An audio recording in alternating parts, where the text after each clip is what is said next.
और योग निरोग में आज हम आपको लेकर आए हैं आसन विशेष के साथ। आसन विशेष में हम रमनीश वत्स यानी रबर बॉय के साथ मिलकर के आसनों की परफेक्शन को समझेंगे, जानेंगे और आपको दिखाएंगे, करके दिखाएंगे रमनीश वत्स। और हर आसन पर आप बारीक नजर अपनी बनाकर रखिएगा ताकि उसके एक एक गुर को, एक एक सूत्र को आप भी समझ सकें, एक एक पोस्चर को आप समझ सकें और उसके जो लाभ हैं उनके करने और ना करने के बीच में किसको करना है, किसको नहीं करना है, ये सब भी वो बताने की साथ साथ कोशिश करेंगे। और हम समझेंगे आज के हमारे खास कार्यक्रम योग निरोग में आसनों की ये खास माया।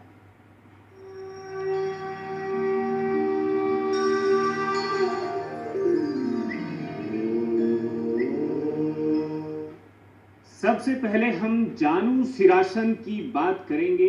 इसे एक तरह से महामुद्रा भी कहा जाता है इस आसन को, और इस आसन की शुरुआत करेंगे हम और साथ में जानेंगे रमनीश वत्स से कि कैसे किया जाता है जानु शिरासन।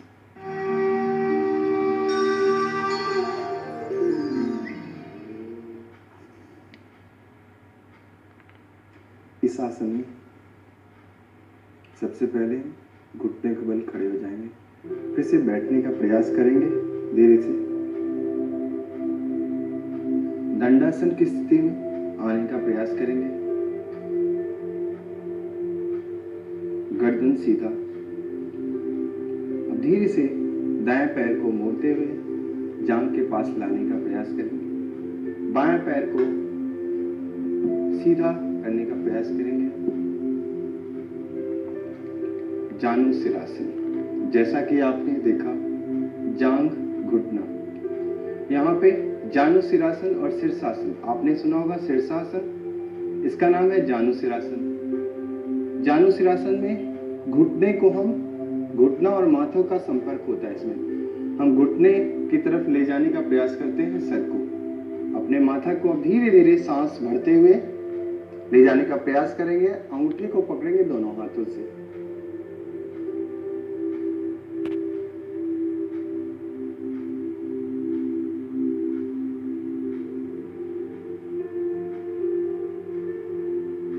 ये जानु सिरासन है, इसे महामुद्रा भी कहा जाता है। जानु का अर्थ है घुटना। इस आसन में अपने सिर को अपने घुटनों से लगाया जाता है, सटाया जाता है, इसलिए इस आसन का नाम पड़ा जानु शिरासन। इस आसन में दंडासन में बैठकर दाएं पैर को मोड़कर आपने देखा कि पंजे को बाईं जंघा के मूल में लगाया गया, उसके बाद एड़ी को सिवनी से सटाकर रखा गया। इस आसन का जो परफेक्शन है उसको आप देख रहे हैं।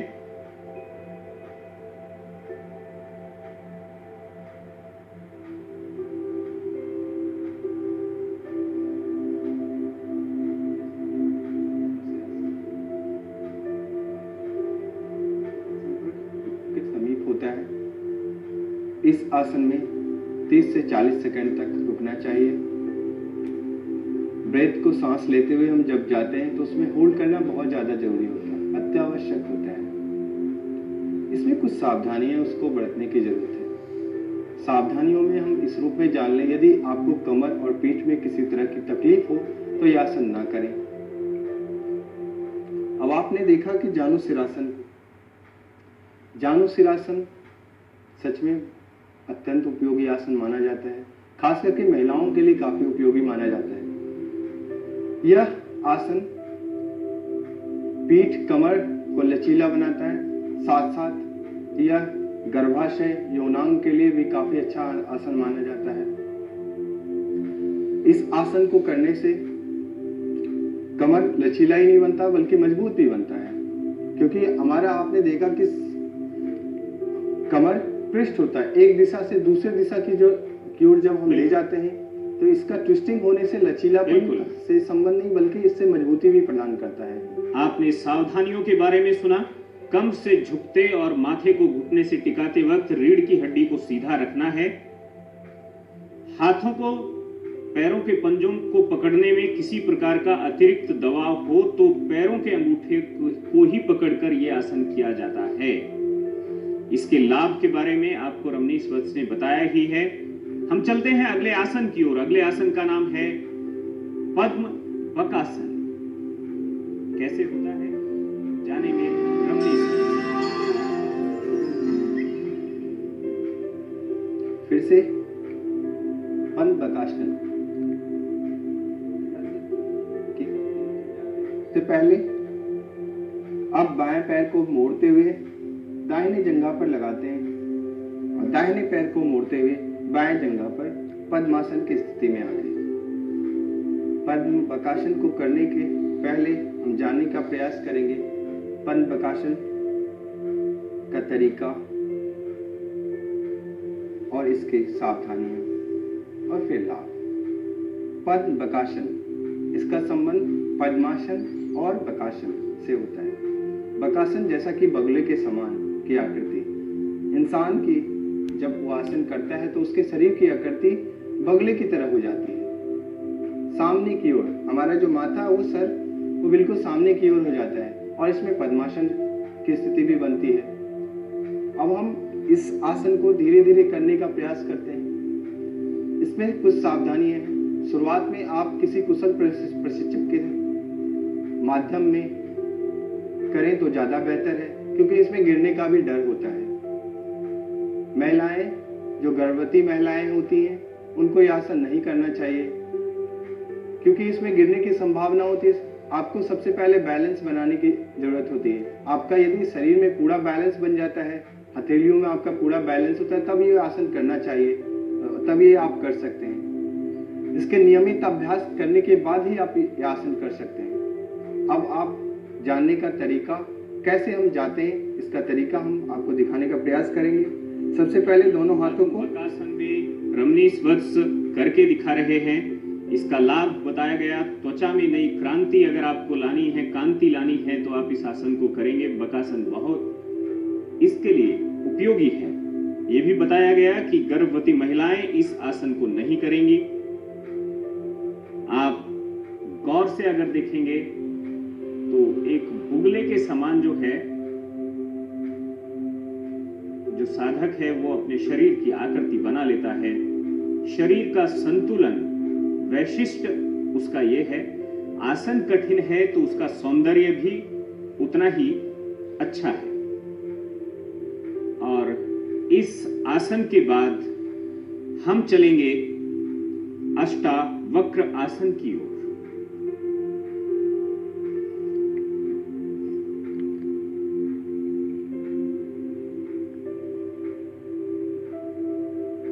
जैसा कि आपने सुना, अष्टावक्र आसन। रमनीश वत्स आपको बताएंगे अष्टावक्र आसन क्या होता है, कैसे लगता है, उसके क्या नफे नुकसान है। आइए देखते हैं अष्टावक्र।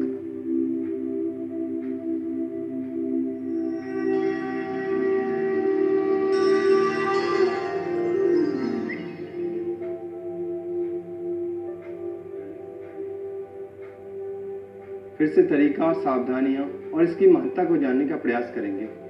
अष्टावक्र आसन। अष्टावक्र आसन ऋषि अष्टावक्र के नाम से जाना जाता है। अष्ट 8, वक्र कर्व, बैंड, जिसको हम इस आसन को करने के में आप देखेंगे, इस आसन को करते समय हमारे शरीर 8 अंग जो हमारे हैं विशेष रूप से कर्व होते हैं, और उन अंगों में सबसे ज्यादा महत्व, सबसे ज्यादा लाभ पहुंचाता है वो उस अंग में। बिल्कुल रमनीश वत्स ये दिखा रहे हैं कि शरीर 8 जगह से कैसे और कहां से मुड़ता है। हम आपको बता दें कि अष्टावक्र आसन एक बहुत बड़े महर्षि के नाम पर यह आसन, इसका नाम पड़ा था। अष्टावक्र ऋषि जो राजा जनक की सभा में सम्मानित किए गए थे, वो बचपन से ही उनका शरीर एक तरह से 8 जगहों से मुड़ा हुआ था। उन्होंने अष्टावक्र गीता भी लिखी। उनके नाम पर किस तरह से ये आसन है, आइए देखते हैं।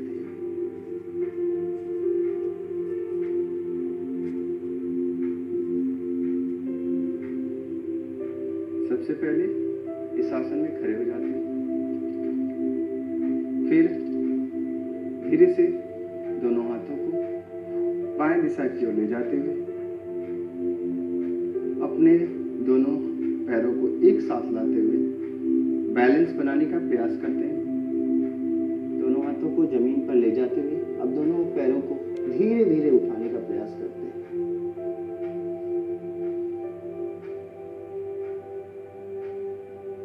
देखेंगे शरीर में गजब का संतुलन है। अष्टावक्र आसन करते हुए योग साधक किस तरह से अपने शरीर को 8 हिस्सों से मोड़ने की कोशिश करता है, मोड़ लेता है।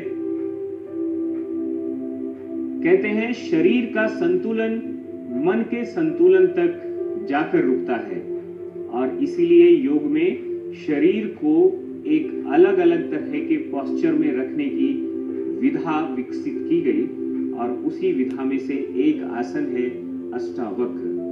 अष्टावक्र आसन के जो लाभ हैं, हानि हैं, उसके बारे में बताएंगे रमनीश वत्स।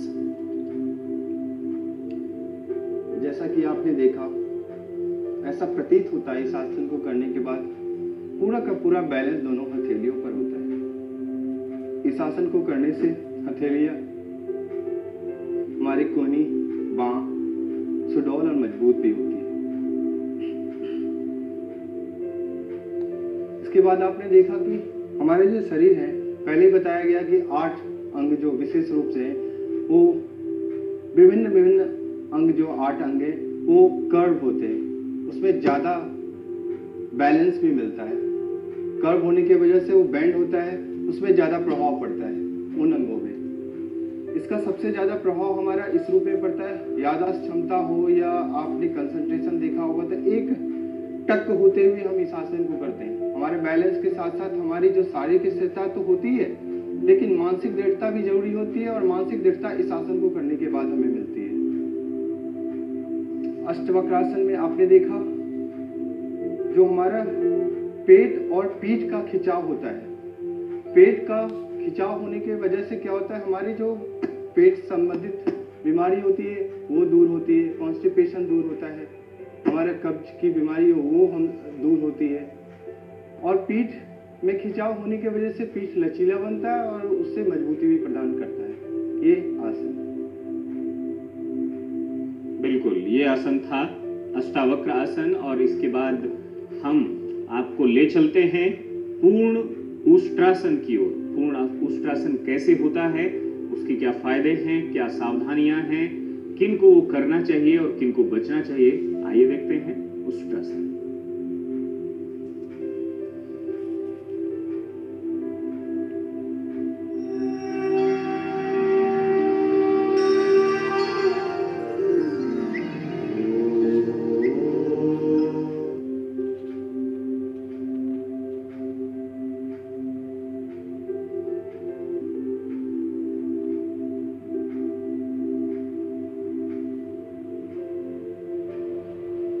सबसे पहले आपने जाना होगा पिछले एपिसोड में उष्ट्रासन, इसमें हम दोनों हाथों को पीछे की ओर ले जाते हुए टखनी को पकड़ने का प्रयास करते हैं दोनों हाथों से। दोनों पैरों में बीच गैप बनाते हुए सांस भरते हुए पीछे की ओर जाते हैं।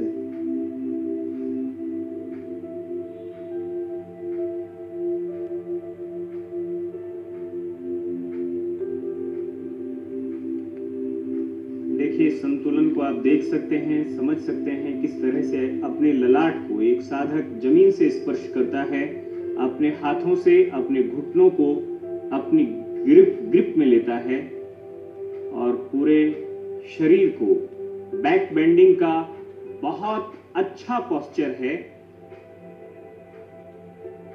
बहुत ही सुयोग्य तरीके से इसका प्रदर्शन लोकसभा टीवी पर रमनीश वत्स कर रहे हैं। ऊंट के जैसी आकृति शरीर की बनाना यानी उष्ट्रासन, और इसका नाम था पूर्ण उष्ट्रासन। पूर्ण उष्ट्रासन जो आपने देखा है उसको किस तरह से एक साधक समझता है, उसके डू एंड डोंट्स क्या हैं, साथ में उसके सावधानियां क्या हैं, इन सब चीजों को हम समझने की कोशिश करेंगे रमनीश वध से। पूर्ण उष्ट्रासन। हमारे शरीर की आकृति ऊंट की भांति हो जाती है। उष्ट्रासन आपने देखा होगा, इसको हम पूर्णता की ओर जाते हैं तो पूर्ण उष्ट्रासन बन जाता है। तरीका बहुत सामान्य है। आप नियमित अभ्यासी हैं तो ये आसन करना बहुत आसान है। इस आसन को करने के लिए दोनों हाथों हथेलियों को हम पीछे की ओर ले जाते हैं, सांस को भरते हुए धीरे धीरे पीछे की ओर ले जाते हैं और माथा जो है दोनों तलवों के समीप चला जाता है। दोनों घुटनों को हम अपने दोनों हाथों से पकड़ करके इस मुद्रा में 30 सेकंड तक रोकने का प्रयास करते हैं। यह तो विधि हो गई। सावधानियों में यदि किसी तरह का आपको पेट में अल्सर हो, फोड़ा हो या आपको पेट में बहुत तकलीफ हो रही हो तो यह आसन ना करें, आपके लिए नुकसानदेह हो सकता है। अब इस आसन को करने का हम लाभ देखते हैं। लाभ इस रूप में आप देखते हैं कि फिजियोलॉजिकल इफेक्ट देखा जाए तो आपका छाती जो है अपने आप इसमें फैलता जाता है। फेफड़े, धमनियां ये मजबूत होती हैं, छाती चौड़ा होता है। चेस्ट ब्लॉकेज का यदि प्रॉब्लम है तो उससे भी आप निजात पा सकते हैं इस आसन को करने के बाद। इस आसन को करने से हार्ट रिलेटेड प्रॉब्लम भी आप उससे क्योर भी कर सकते हैं और उससे आप प्रोटेक्ट भी कर सकते हैं। पूर्ण उष्ट्रासन से आपका फिर लचीलापन, काफी लचीलापन आपके शरीर में आता है। इससे आप पूरे दिन तक आप चलते फिरते आप पूरे दिन आप तन कर चल सकते हैं। रक्त संचार होता है और रक्त संचार की परंपरा है उसमें बेहद रूप से होती है, जिससे आप दिन भर ऊर्जावान अपने आप को महसूस कर सकते हैं। यह आसन अत्यंत उपयोगी आसन माना जाता है। बिल्कुल, बहुत सारी सावधानियां और उसके साथ उसके ढेर सारे लाभों के साथ ये था उष्ट्रासन। और इसके बाद हम बात करेंगे तुला दंड आसन की। तुला दंड आसन किस तरह से होता है, उसके फायदे क्या हैं, उसके नुकसान क्या हैं, उसकी सावधानियां क्या हैं, इन्हें भी समझेंगे रमनीश वध से।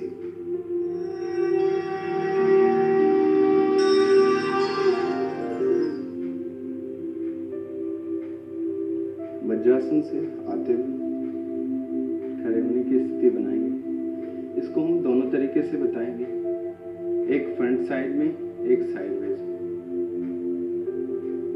इसमें हम दोनों हाथों को ऊपर ले जाते हुए सांस भरते हैं, धीरे धीरे लंबी गहरी सांस लेते हैं और आगे झुकने का प्रयास करते हैं।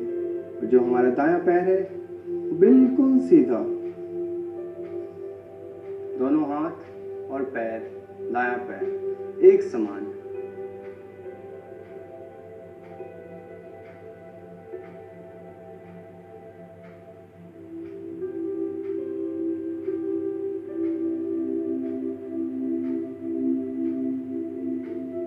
इसको हमने एक विधि से किया, अब इसी आसन को हम दूसरी विधि से ले जाते हैं। डायरेक्शन थोड़ा सा चेंज करते हैं।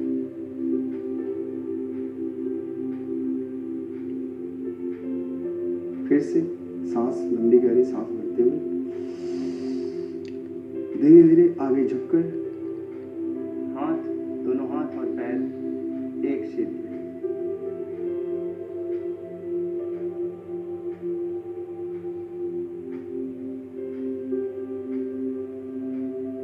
बिल्कुल, तुला दंड संतुलन का दूसरा नाम। किस तरह से एक पैर पर दोनों हाथों को और दृष्टि के साथ शरीर के संतुलन को साधता हुआ योग साधक। तुला दंड आसन के लाभ, उसकी हानियां। हानि उन लोगों को जिन लोगों में पहले से ही किसी न किसी तरह का रोग है, किसी न किसी तरह की दिक्कत है। जो किशोर हैं, जो स्वस्थ हैं, वो हर आसन कर सकते हैं, बस जरूरत है एक मार्गदर्शक की। हम समझने की कोशिश करेंगे जो सावधानियां हैं, जो उसके लाभ हैं रमनीश वध से। जैसा कि आपने देखा तुला दंड आसन, दंडासन बैठ करके भी कर सकते हैं, इसको हमने खड़े होकर किया।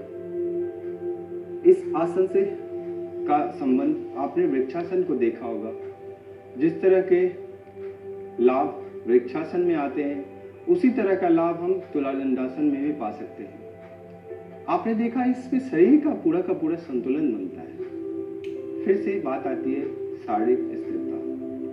कहते हैं जब शारीरिक स्थिरता हो तो मानसिक दृढ़ता आना बहुत आसान होता है। स्थिरता हम इस रूप में देखते हैं कि एक दिशा में हमारा पूरा कंसंट्रेशन एक सिर पे, एक पॉइंट पे होता है। इस पर जांघों का पूरा खिंचाव होता है, दोनों बांह में खिंचाव आता है। आजकल आप देखेंगे सर्वाइकल स्पॉन्डिलाइटिस से बहुत लोग ग्रसित होते हैं। पूरा का पूरा आपने खिंचाव देखा, ये खिंचाव नहीं है बल्कि ये लचीला बनाता है। ये हमारे जो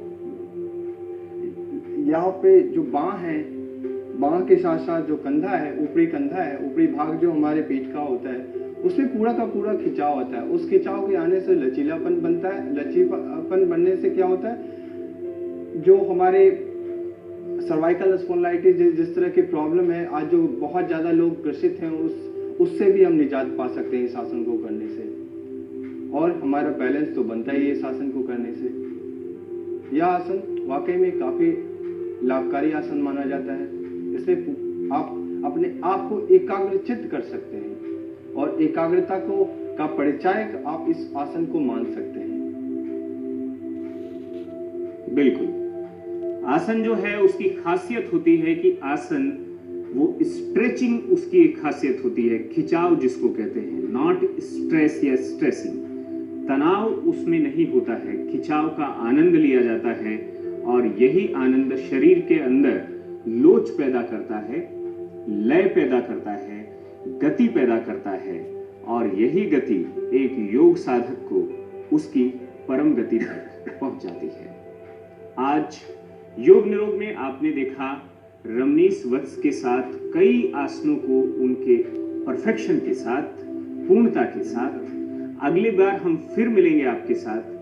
अगर आपका कोई सुझाव है तो आप हमें बता सकते हैं। हमारा पता है योग निरोग Lok Sabha television FB 116 parliament library building, parliament house, नई दिल्ली 110001। हमारा ईमेल पता है yognirog.lstv@gmail.com। आसन योग का एक आयाम है, लेकिन